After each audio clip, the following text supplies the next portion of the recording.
Nadie debería desenterrar aquello que la tierra eligió esconder.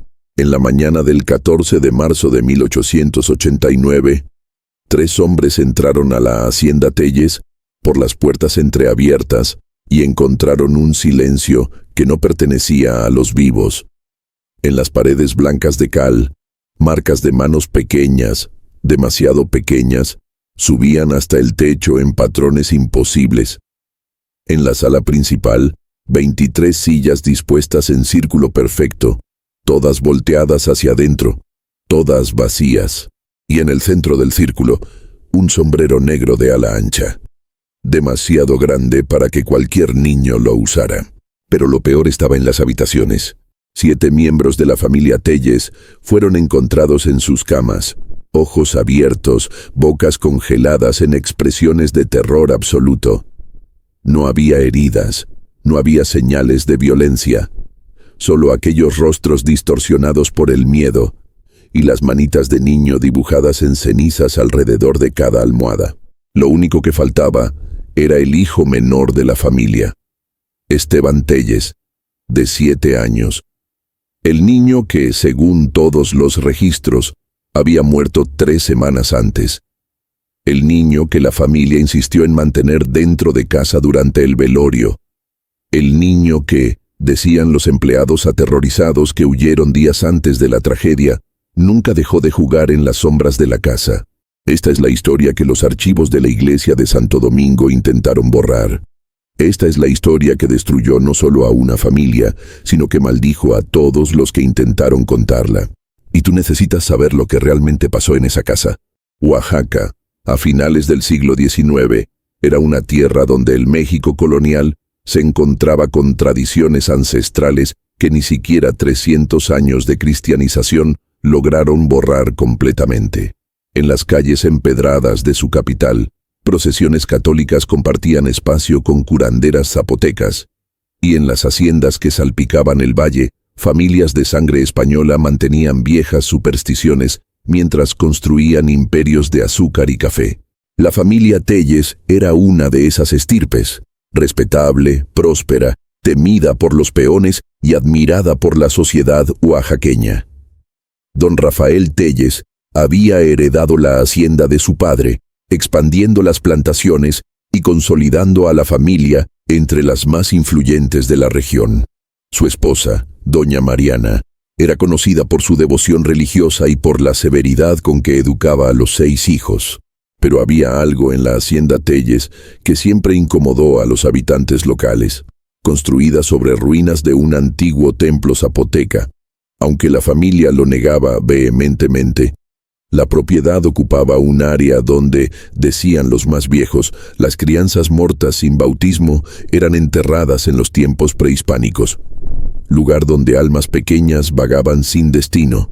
Los Telles ignoraron esos murmullos. Eran gente educada, católicos devotos por encima de supersticiones indígenas. Hasta que Esteban, el menor de la familia, enfermó en febrero de 1889. Y hasta que, 3 semanas después de su funeral, él regresara. No como hijo, no como recuerdo, sino como algo que usaba su rostro y susurraba en las sombras de la casa, siempre usando aquel sombrero negro demasiado grande para su cabeza pequeña. La hacienda Telles se erguía como un monumento a la ambición colonial en el corazón del valle de Oaxaca. Sus gruesas paredes de adobe pintadas de blanco reflejaban el sol despiadado del altiplano mexicano, y sus portones de madera maciza, tallados con santos católicos de un lado y, curiosamente, con símbolos geométricos que remitían a la iconografía zapoteca del otro, permanecían siempre cerrados a ojos curiosos. Don Rafael Telles y Mendoza, patriarca de la familia a sus 42 años, era un hombre cuya reputación oscilaba entre el respeto y el miedo. Alto, de bigotes bien recortados y mirada penetrante, comandaba sus tierras con mano de hierro. Heredero de 4 generaciones de hacendados, Rafael había expandido los negocios familiares más allá de las plantaciones tradicionales de maíz y frijol, introduciendo el cultivo de café y estableciendo rutas comerciales hasta Veracruz. Su palabra era ley no solo dentro de su propiedad, sino en buena parte de las decisiones políticas de la región. Doña Mariana Salgado de Telles, su esposa, venía de una familia igualmente tradicional de la ciudad de Oaxaca. Educada en un convento hasta los 16 años, había traído al matrimonio una devoción religiosa que rayaba en el fanatismo. Todos los días, a las 5 de la mañana, reunía a la familia entera, incluyendo a los empleados indígenas, para rezar el rosario. En las paredes de la hacienda, crucifijos e imágenes de santos disputaban espacio en cada cuarto. Doña Mariana creía firmemente que la oración constante mantenía el mal alejado de su hogar. Los 6 hijos de los Telles crecían bajo esa rígida estructura de devoción y disciplina. Miguel, el primogénito de 20 años, se preparaba para asumir los negocios del padre. Serio y calculador, pasaba sus días supervisando a los peones y estudiando los libros de contabilidad de la hacienda. Catalina y Josefina, de 18 y 16 años, eran criadas en los moldes de futuras esposas de la élite oaxaqueña. Bordado, piano, oraciones y etiqueta. Raramente salían de la propiedad. Fernando, a los 13 años, estaba destinado al sacerdocio. Ya estudiaba latín con el padre de la parroquia local y demostraba una piedad que enorgullecía profundamente a la madre. Carmen, de 10 años, era la más rebelde de las niñas, frecuentemente castigada por doña Mariana por cuestionar las interminables sesiones de oración. Y estaba Esteban, el menor, el niño de 7 años que, a diferencia de sus hermanos, nunca pareció ajustarse a la severidad de la casa. Esteban era un niño peculiar. No era rebelde como Carmen, pero había en él una extrañeza silenciosa que incomodaba hasta a los empleados. Pasaba horas solo, conversando con voces que nadie más escuchaba. Dibujaba símbolos en las paredes de su cuarto. Círculos dentro de círculos, figuras que recordaban los grabados prehispánicos de las ruinas cercanas. Cuando se le preguntaba, solo decía que ellos le enseñaban. Doña Mariana atribuía esto a la imaginación infantil y redoblaba las oraciones sobre el niño. Don Rafael, más pragmático, simplemente lo ignoraba, enfocado en los hijos mayores que realmente importaban para el legado familiar. Pero los empleados sabían mejor. Jacinta, la cocinera zapoteca que trabajaba en la hacienda desde hacía 20 años, hacía la señal de la cruz cada vez que Esteban pasaba junto a ella. Les decía a las otras mujeres en la cocina, en su lengua natal, que el niño tenía ojos que ven más allá, que caminaba en las 2 tierras, la de los vivos y la de los muertos. Tomás, el capataz mestizo responsable de los peones, reportó más de una vez haber encontrado a Esteban en los campos al amanecer, parado frente a las ruinas del antiguo templo zapoteca que don Rafael insistía en negar que existían bajo la propiedad. El niño se quedaba ahí, inmóvil, mirando al suelo como si estuviera conversando con algo enterrado. Y estaba el sombrero. Nadie sabía de dónde venía aquel sombrero negro de ala ancha. Un día, en enero de 1889, Esteban simplemente apareció con él. Era demasiado grande para su cabeza. El ala caía sobre sus ojos, escondiendo la mitad de su rostro. Cuando doña Mariana intentó quitárselo, el niño gritó con una voz que no parecía suya, y ella retrocedió, pálida, santiguándose compulsivamente. Don Rafael ordenó que el sombrero fuera quemado, pero al día siguiente, ahí estaba de nuevo, en la cabeza de Esteban. La familia decidió ignorarlo. Era solo una fase, decían. Los niños tienen sus excentricidades. Entonces, el 12 de febrero de 1889, Esteban despertó con fiebre. No era una fiebre común. Su cuerpo ardía en temperatura imposible, pero temblaba como si estuviera congelándose. Sus ojos permanecían abiertos, fijos en el techo, y de su boca salían palabras en una lengua que nadie reconocía, ni el español de la familia, ni el zapoteco de los empleados. Durante 5 días, Esteban ardió. Doña Mariana rezaba sin parar junto a su cama. Don Rafael trajo al mejor médico de Oaxaca, quien no supo diagnosticar el mal. El padre vino 3 veces a rezar sobre el niño. En la madrugada del 17 de febrero, Esteban Telles murió. Su cuerpo pequeño finalmente se enfrió. Sus ojos se cerraron, y por primera vez en días, la hacienda Tellez quedó en silencio. Un silencio que, todos pronto descubrirían, era solo el comienzo. El velorio de Esteban Telles debería haber seguido los rígidos protocolos de la sociedad oaxaqueña del siglo XIX. El cuerpo debería haber sido velado en la iglesia, bendecido públicamente, después enterrado en el cementerio de la parroquia con la presencia de toda la comunidad. Pero doña Mariana, en su dolor maternal y devoción obsesiva, tomó una decisión que horrorizó a los empleados y confundió hasta al padre local. Insistió en que el niño fuera velado dentro de la hacienda, en casa, en la sala principal rodeado por la familia. «Es demasiado joven para quedarse solo en la iglesia fría», argumentó ella con lágrimas en los ojos. «Necesito tenerlo cerca una noche más». Don Rafael, inusualmente complaciente con su esposa en su luto, estuvo de acuerdo. El padre Mendoza, aunque dubitativo, cedió a las presiones de la poderosa familia Telles. Y así, en la tarde del 17 de febrero, el pequeño cuerpo de Esteban fue preparado y colocado en un ataúd simple de madera en la sala principal de la hacienda. Velas fueron encendidas a su alrededor. La familia se reunió para las oraciones. Pero algo estaba mal desde el principio. Jacinta fue la primera en notarlo. Al entrar a la sala para llevar café a los enlutados, vio el sombrero negro, aquel maldito sombrero que atormentaba a Esteban en vida, colocado cuidadosamente sobre el pecho del niño muerto. Nadie de la familia admitió haberlo puesto ahí. «¿Quién hizo esto?», susurró Jacinta a Rosa, otra empleada. «¿Quién puso el sombrero del muerto?». Rosa no sabía, pero ambas sintieron el mismo escalofrío cuando, al limpiar las velas algunos minutos después, notaron que el sombrero había cambiado de posición. Ahora estaba sobre el rostro de Esteban, cubriéndolo completamente. No le dijeron nada a la familia. Miedo y superstición la silenciaron. Durante la noche del velorio, cosas extrañas comenzaron a suceder.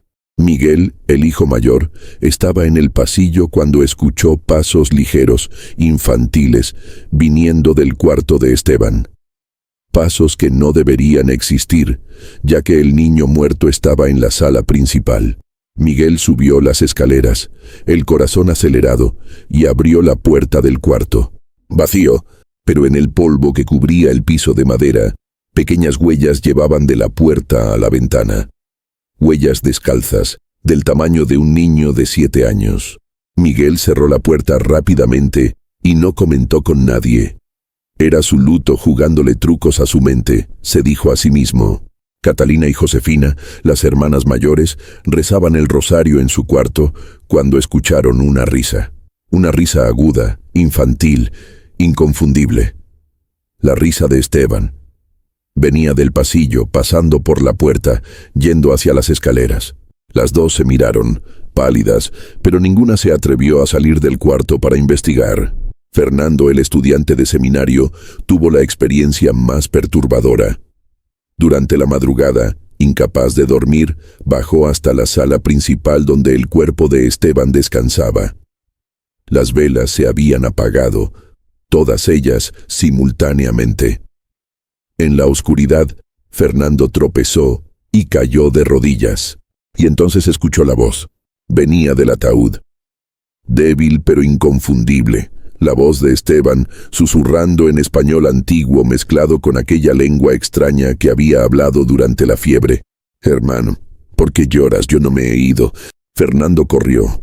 Corrió tan rápido que despertó a media casa. Cuando la familia bajó con lámparas, lo encontraron en la cocina, temblando, negándose a explicar lo que había visto. «Fue una pesadilla», insistió don Rafael, aunque su propia voz temblaba. «El luto nos hace imaginar cosas». Pero Tomás, el capataz, que dormía en los alojamientos de los empleados fuera de la casa principal, vio algo que no podría explicarse como imaginación. Alrededor de las 3 de la mañana, despertó con sed y salió a buscar agua del pozo. Fue cuando vio la figura en el portal de la hacienda. Un niño pequeño, vestido de blanco, las ropas de muerte que Esteban usaba en el ataúd. Estaba de espaldas, mirando hacia los campos oscuros, y usaba aquel sombrero negro desproporcionado que cubría su cabeza pequeña. Tomás se congeló, su corazón martillaba en el pecho. Entonces el niño comenzó a voltearse. Tomás no esperó a ver el rostro. Corrió de vuelta a los alojamientos, cerró con llave la puerta y rezó hasta el amanecer. A la mañana siguiente, 18 de febrero, la familia finalmente acordó enterrar a Esteban. El funeral sería simple, solo la familia, en el pequeño cementerio de la propiedad donde generaciones de Telles descansaban. Pero cuando fueron a buscar el cuerpo en la sala principal, encontraron algo que heló la sangre de todos. El ataúd estaba vacío. El cuerpo de Esteban había desaparecido. Las ropas mortuorias estaban dobladas cuidadosamente dentro del ataúd, como si alguien o algo hubiera salido de ellas.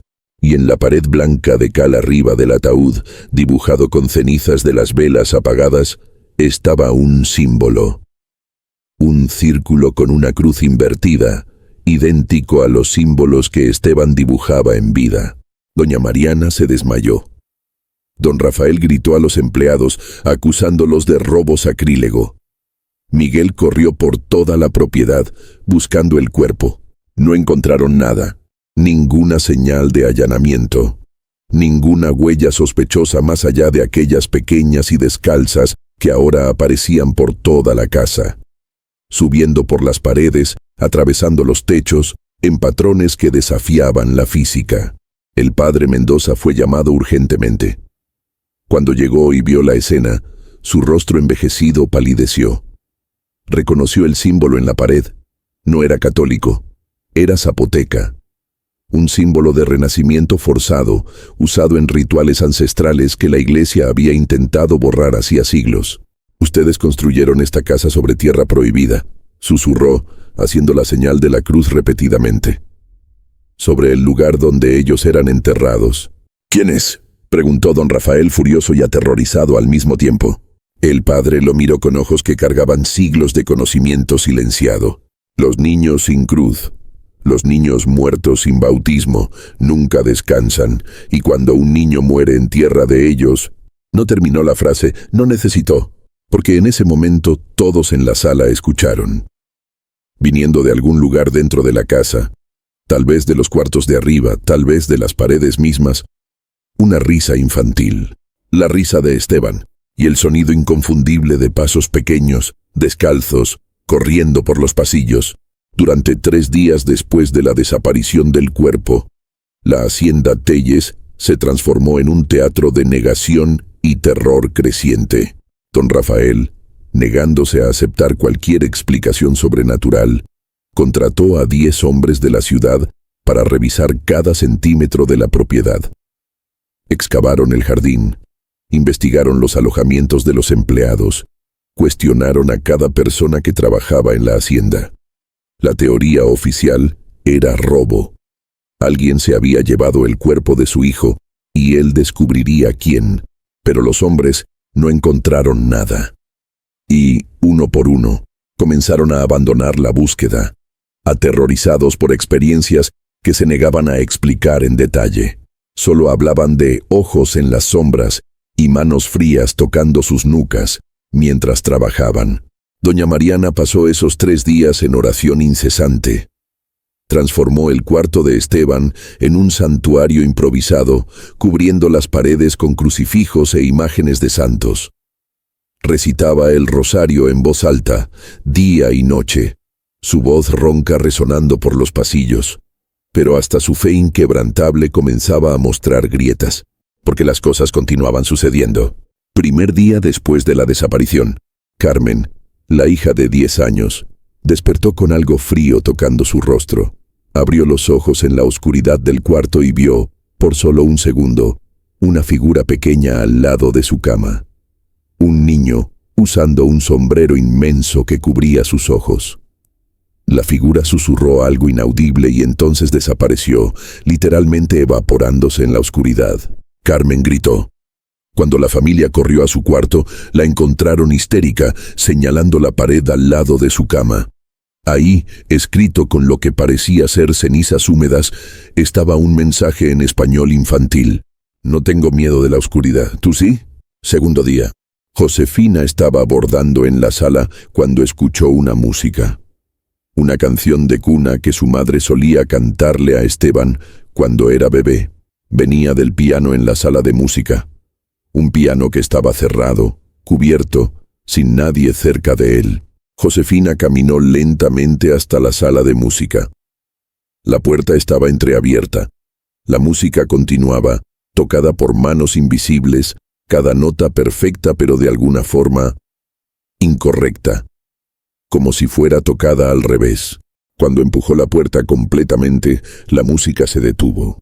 El piano estaba cerrado, como siempre, pero sobre la tapa, cuidadosamente arregladas, estaban pequeñas huellas de ceniza, huellas que subían por el piano, atravesaban la tapa y desaparecían en el aire.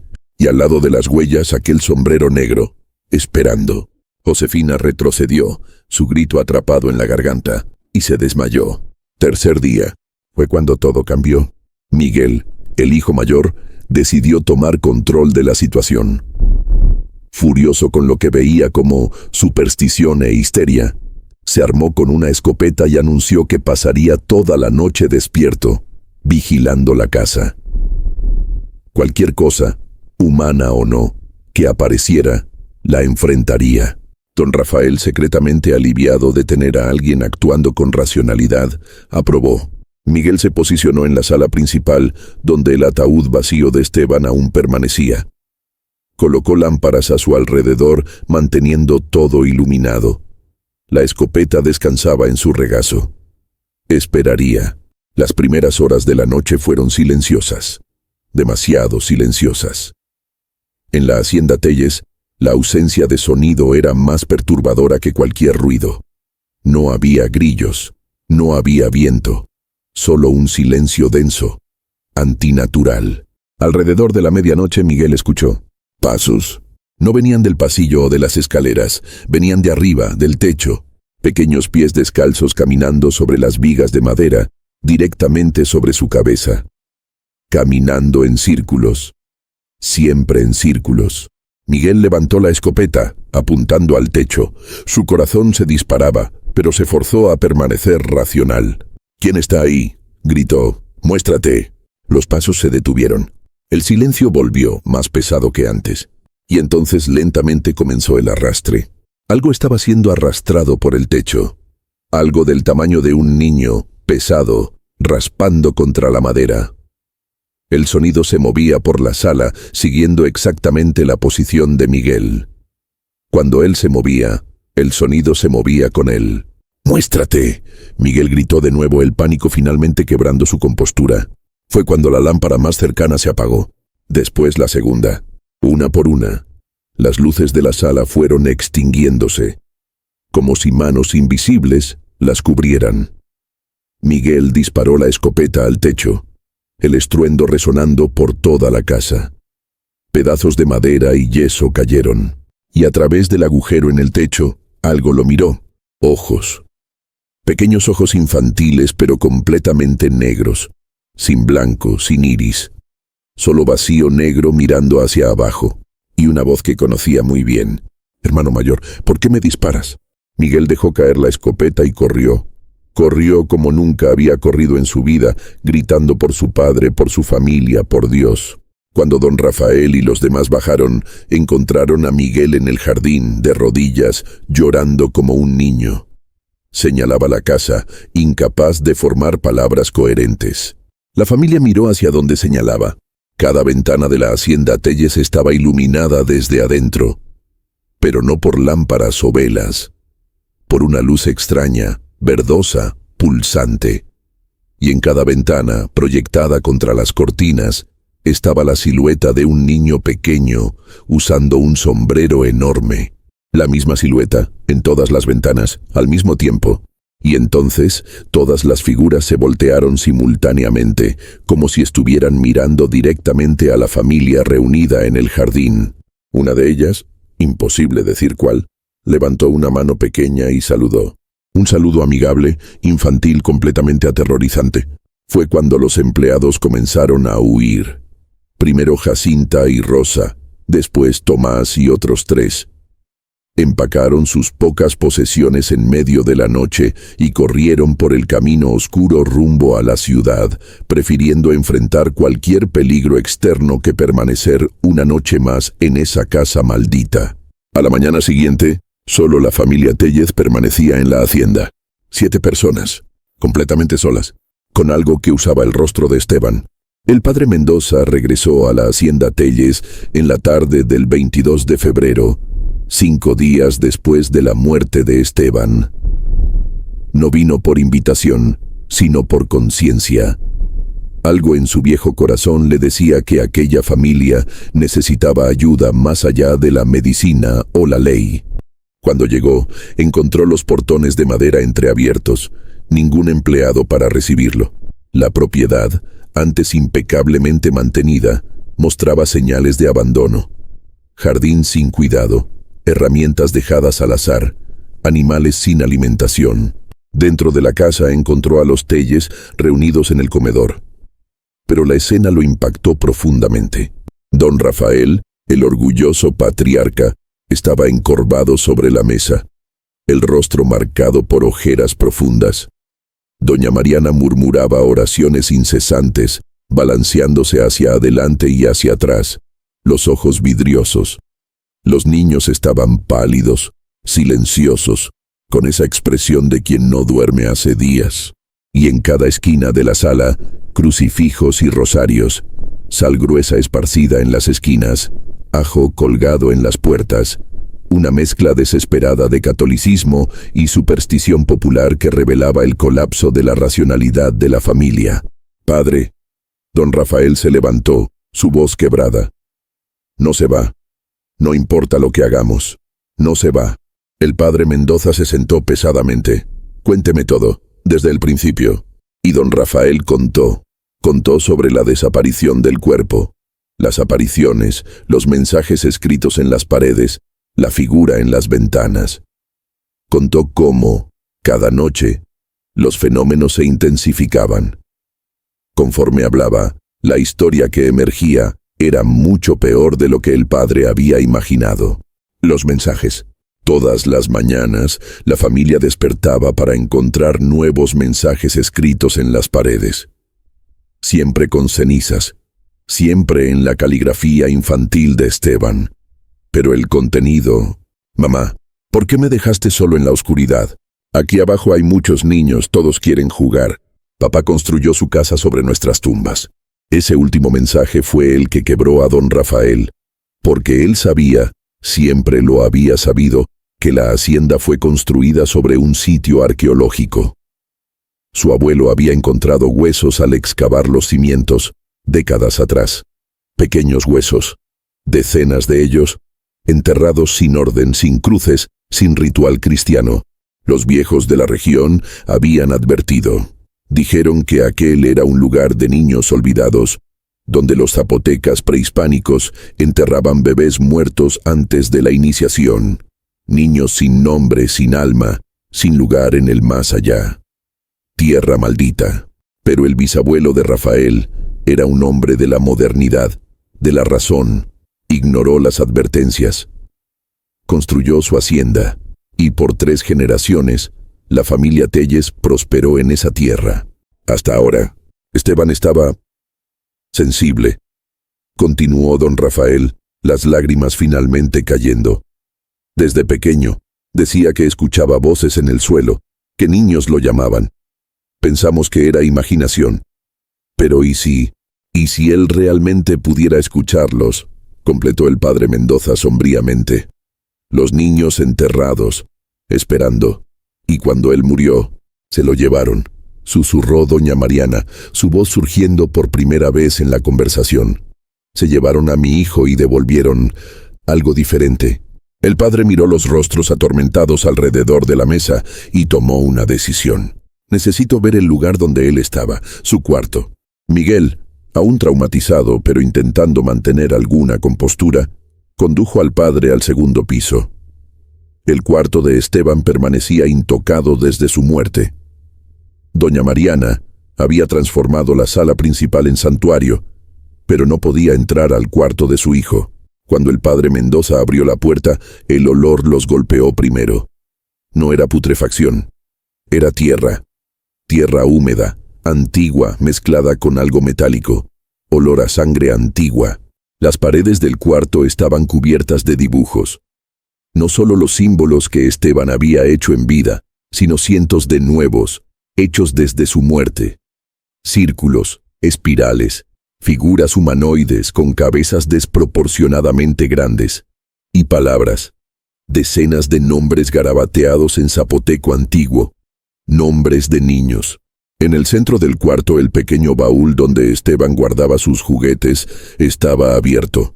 El padre se acercó, el corazón pesado. Dentro del baúl, cuidadosamente arreglados, había huesos.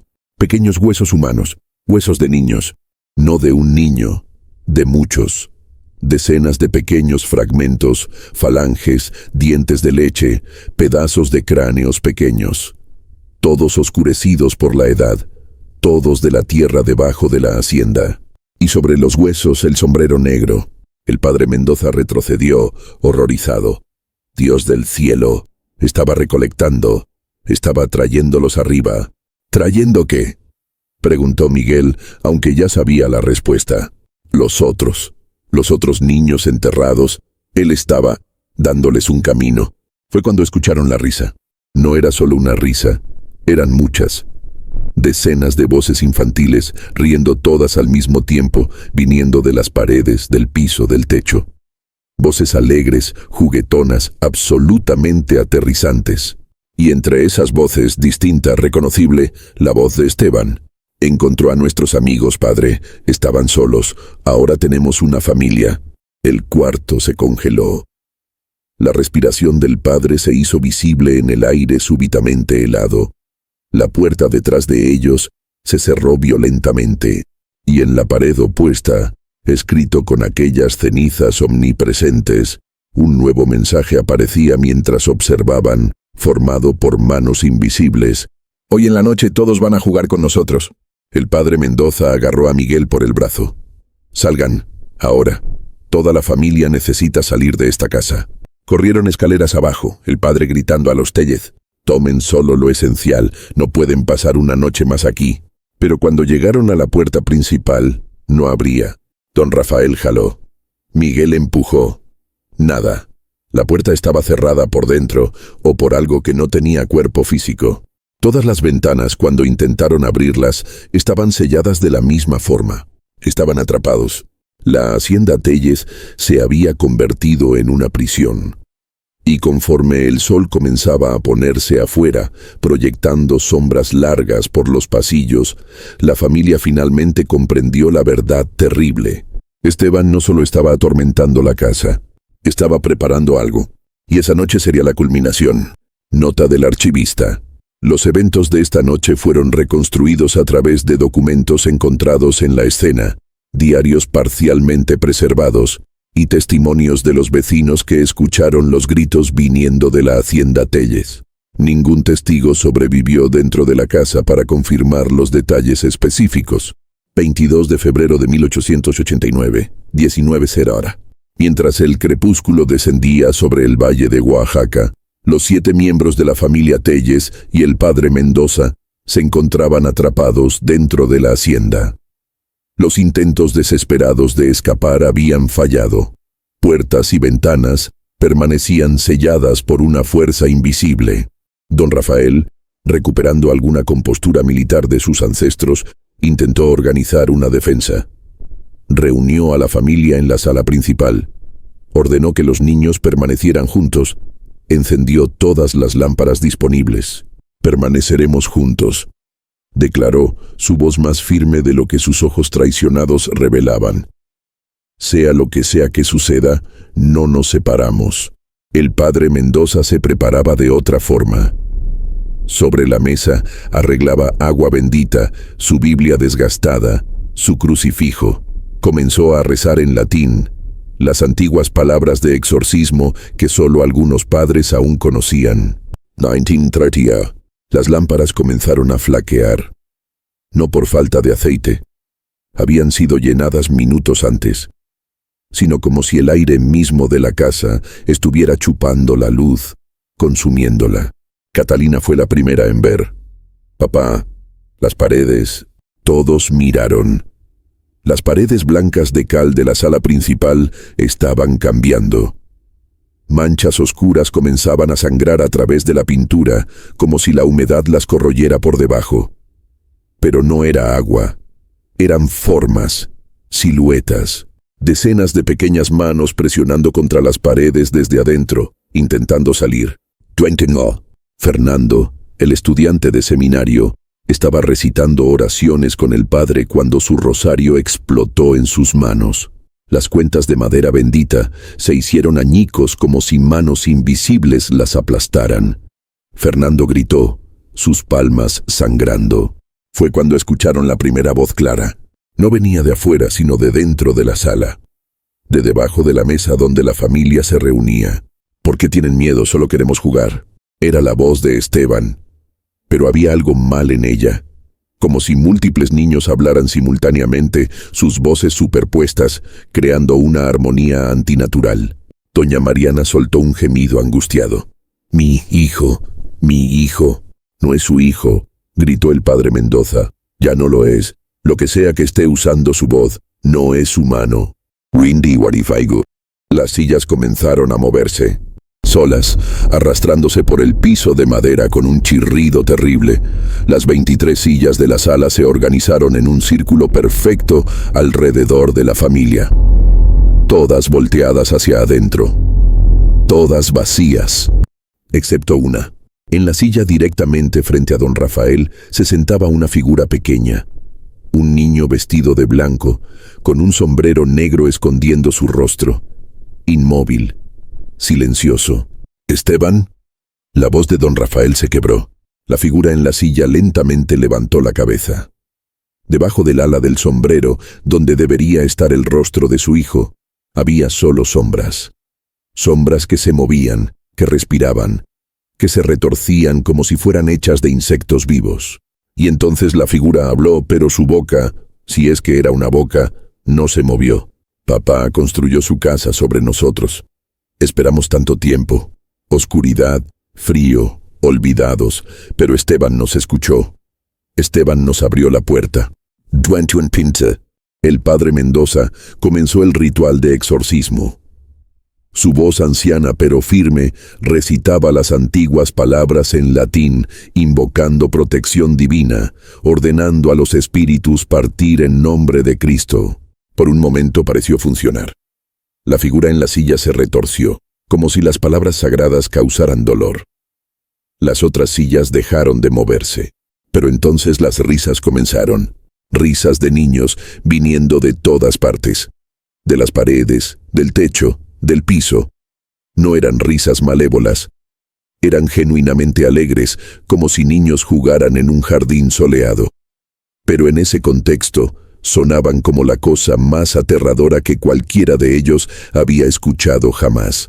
Y entre las risas, palabras en zapoteco antiguo que el padre reconocía de los textos prohibidos que había estudiado en su seminario décadas atrás.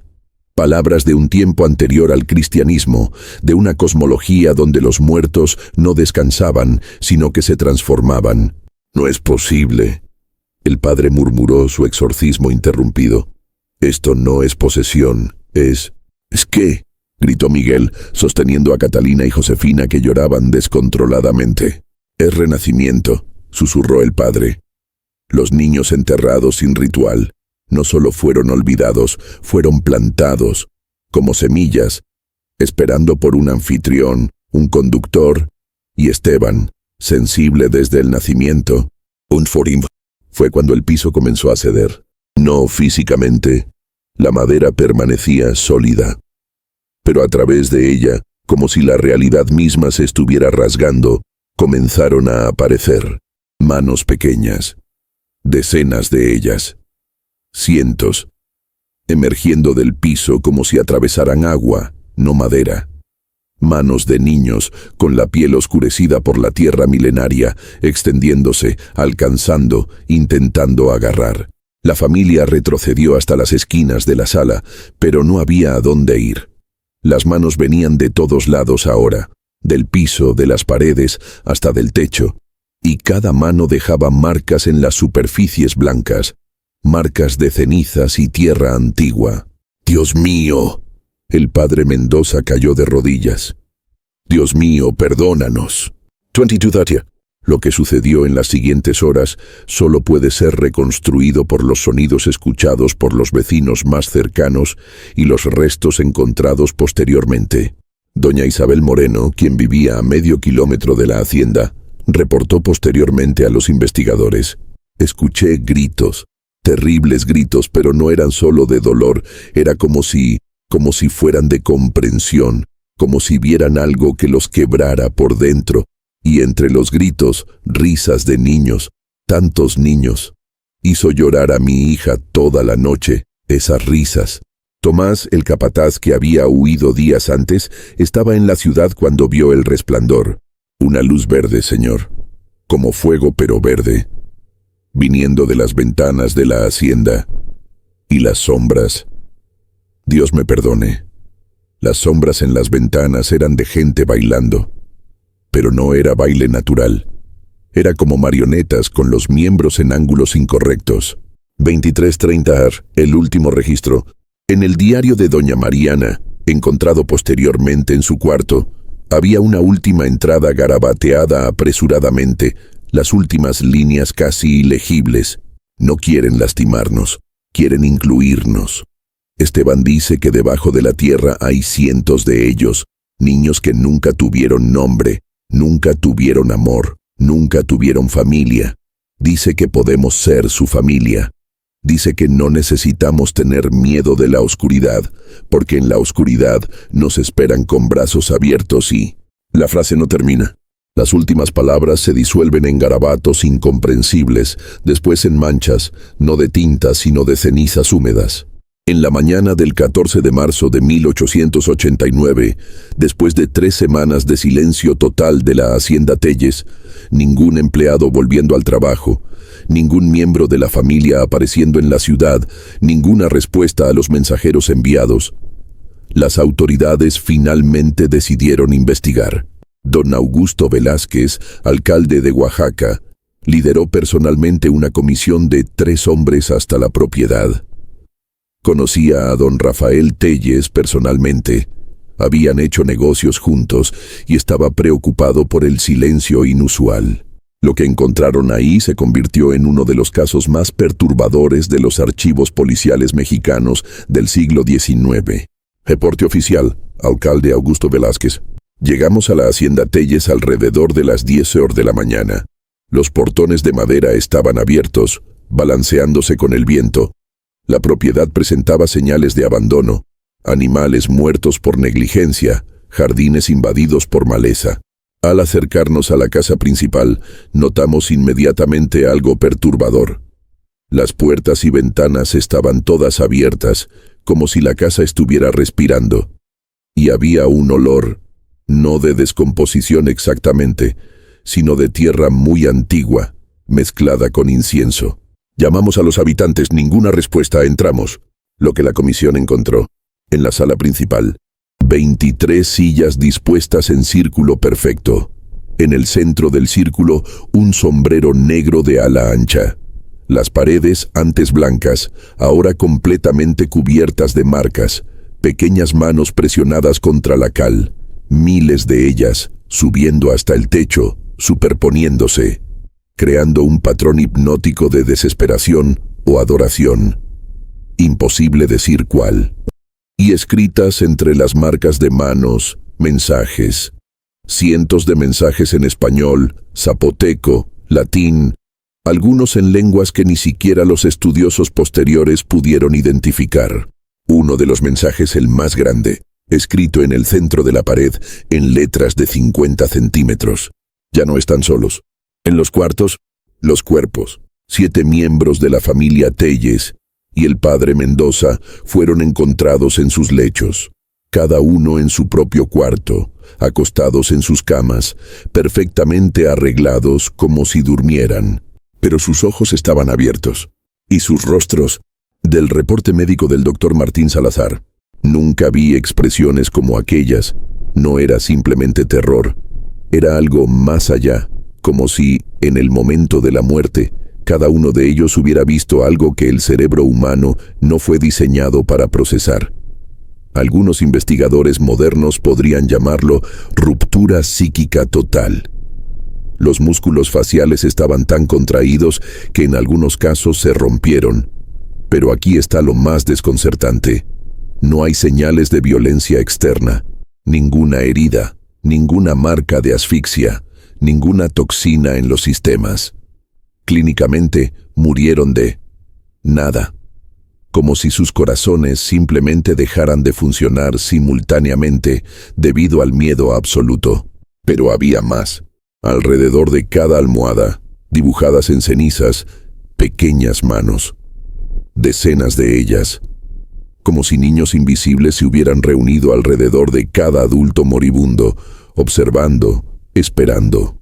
Y en cada frente de los fallecidos, marcado en la piel como si hubiera sido tatuado con cenizas calientes, el mismo símbolo que el padre Mendoza había reconocido. El círculo con la cruz invertida, el símbolo zapoteca de renacimiento forzado. En el cuarto de Esteban, la comisión encontró algo que los obligó a sellar el cuarto inmediatamente. El baúl de juguetes aún abierto ahora contenía mucho más que huesos. Dentro de él, cuidadosamente preservado en tierra oscura, estaba el cuerpo de Esteban Telles. Pero no estaba descompuesto, imposible para 3 semanas. Estaba preservado, como si la tierra lo mantuviera. Sus ojos estaban abiertos. Imposible o no, los investigadores juraron que parecían seguir sus movimientos. Testimonio de don Augusto Velázquez. Cuando miré a ese niño en el baúl, juro ante Dios que lo vi sonreír. No fue imaginación. Los otros 2 hombres también lo vieron. Una sonrisa pequeña, infantil, secreta. Y entonces, aunque no había viento, el sombrero que estaba al lado del baúl se movió solo, cayendo sobre el rostro del niño muerto.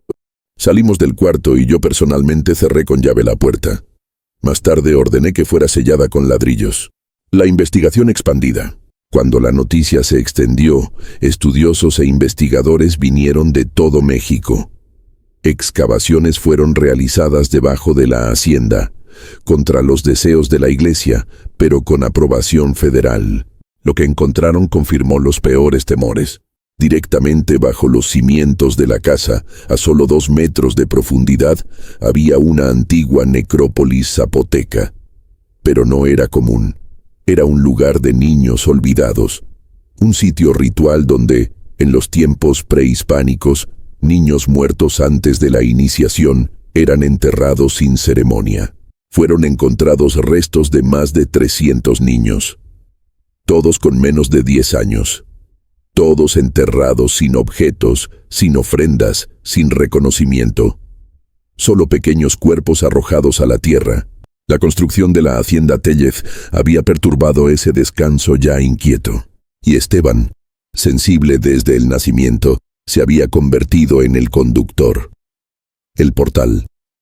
El camino por el cual cientos de almas olvidadas finalmente pudieron alcanzar el mundo de los vivos nuevamente. Intentos de exorcismo. La iglesia envió a 3 padres experimentados para bendecir y limpiar la propiedad. 2 de ellos abandonaron el trabajo el primer día, alegando presencias incompatibles con la fe católica. El tercero, padre Domingo Ruiz, persistió por 1 semana.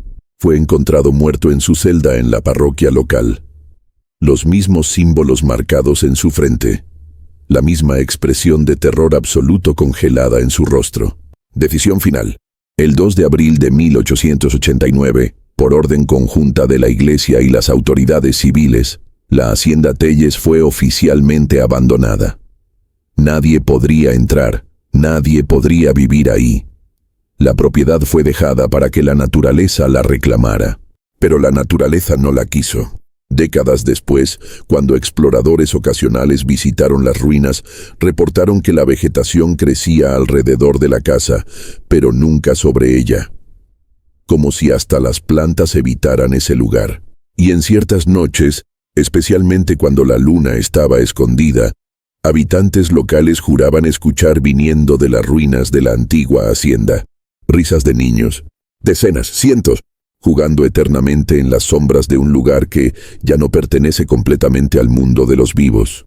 Hoy, en 2025, más de un siglo y 3 décadas después de los eventos que destruyeron a la familia Telles, las ruinas de la hacienda aún existen en las afueras de Oaxaca. Oficialmente, es un sitio histórico protegido. No hay placas explicativas, no hay turismo. Solo una cerca de alambre de púas y avisos que alertan sobre inestabilidad estructural. Pero no es la estructura la que mantiene a la gente alejada. La tradición oral entre los habitantes de Oaxaca ha preservado la historia con una fidelidad que los documentos oficiales intentaron borrar. Madres todavía advierten a sus hijos: no te acerques a la casa de los niños olvidados. Investigadores paranormales que han intentado investigar el lugar a lo largo de los años han reportado experiencias consistentes. Equipos electrónicos fallando, sensaciones de pequeñas manos tocando sus ropas, risas infantiles que parecen venir de debajo del suelo. Y siempre, esa sensación de ser observados por ojos que no deberían estar ahí. El caso Telles nos obliga a confrontar algo incómodo. ¿Qué hacemos con aquellos que olvidamos?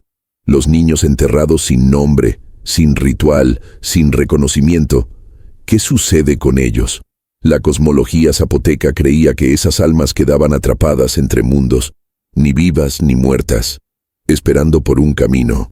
Esteban Telles, sensible y solitario en vida, se convirtió en ese camino en la muerte. Algunos estudiosos modernos intentan explicar los eventos como histeria colectiva, envenenamiento por cornezuelo o hasta metano liberado por antiguos enterramientos. Pero esas explicaciones no responden a las evidencias físicas. Los cuerpos sin causa de muerte, los símbolos idénticos a los textos zapotecas antiguos. El cuerpo preservado de Esteban. La verdad tal vez sea más simple y más aterradora. Existen deudas que la tierra no olvida. Existen lugares donde los muertos no descansan. Y existen niños, cientos de ellos, que aún esperan en las sombras, buscando a alguien que finalmente los reconozca, que finalmente les dé un nombre, que finalmente juegue con ellos. Y cuando ese alguien aparece, cuando un alma suficientemente sensible cruza su camino, nunca más lo dejan ir. En la hacienda Telles los niños aún juegan, y siempre están buscando nuevos amigos. Que sus almas, todas ellas, finalmente encuentren paz. Fin. Nota del autor. Esta historia está basada en registros históricos fragmentados de los archivos de la Iglesia de Santo Domingo en Oaxaca y documentos policiales del México del siglo XIX. Los nombres fueron preservados conforme a los registros originales. Si visitas Oaxaca, respeta los lugares que los locales te dicen que evites. Ellos saben lo que nosotros ya olvidamos.